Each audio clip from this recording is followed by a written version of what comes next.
young people are too young to remember when socialist nations like the USSR actually threatened nuclear destruction, when they murdered tens of millions of people. I mean, there still are some there's still some Soviet-style dictatorships, right? The communist Chinese are still imprisoning millions and billions of people under repressive, harsh rule. North Korea, obviously, is still a communist paradise where people are shipped off to gulags. But the idea of socialism has become very popular among young people. And the reason that it's become popular among young people is because they've been told that it is moral.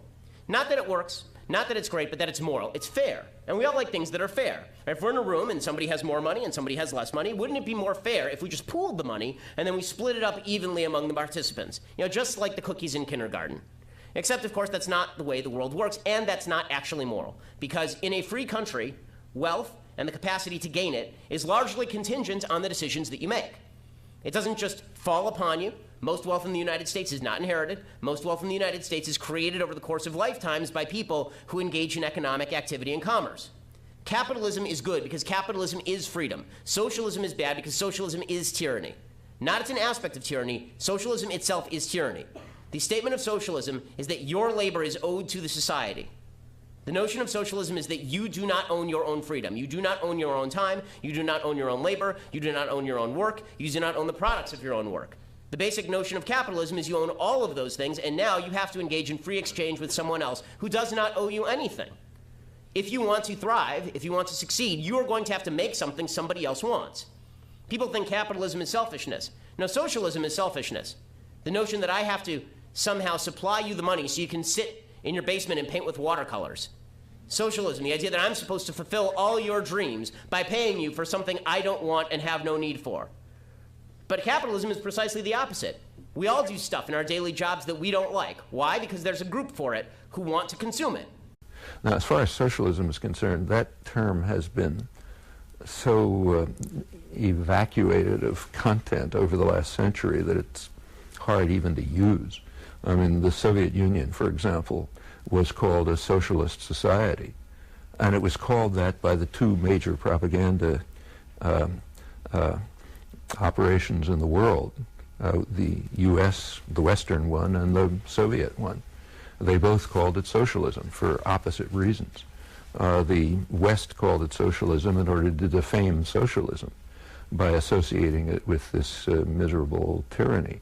The Soviet Union called it socialism in order to gain whatever, to benefit from the moral appeal that true socialism had among large parts of the general world population. But this was about as remote from socialism as you can imagine. I mean, the core notion of at least traditional socialism is that what you mentioned, that working people have to be in control of production and communities have to be in control of their own lives and so on. And you know, this goes, the Soviet Union is the exact opposite of that. Working people had no control over anything. They were virtual slaves. And the collapse of the Soviet Union is in fact a small victory for socialism, in my opinion. Eliminated one of the major barriers to it and should have been recognized as such.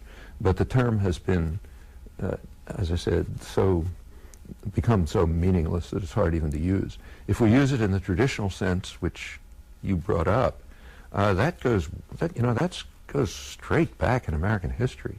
You read the working class press in the mid-19th century, you know, press published by artisans and what were called factory girls, young women from the farms working in the textile mills in eastern Massachusetts, which was the center of beginning of the Industrial Revolution.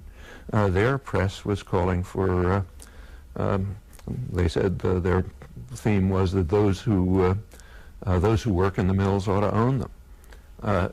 Wage labor, which was called wage slavery, was regarded by most Americans as not very different from slavery. Even the Republican Party regarded wage labor as just at best a preliminary to free labor, but intolerable because it's a kind of servitude. A large part of the northern population fighting the Civil War was fighting under that banner. This goes straight through the 20th century, the idea that people should be in control of their own destinies and lives, including the institutions in which they work, the communities in which they live, and so on. Call it what name you want, but that's traditional socialism. And there are today attempts to describe a kind of a detailed vision of the future based on these notions. The most extensive and detailed one I know is by Michael Albert at ZNet, which you mentioned. It's participatory economics, and there are other such proposals. But I think this is deeply ingrained in people's understanding and consciousness, and barely below the surface. In fact, it's a call for essentially extension of democracy to the industrial sphere and to communities as well. We should also bear in mind that the leading American social philosopher, John Dewey, who's as mainstream as apple pie, his main work was concentrated on democracy. He pointed out over and over again that as long as we have what he called industrial feudalism, that is a tyrannical private power controlling production commerce, democracy will be very limited. We have to move to what he called industrial democracy if we hope to have significant democracy. As for politics, his position was that until that happens, politics will be the shadow cast over society by big business.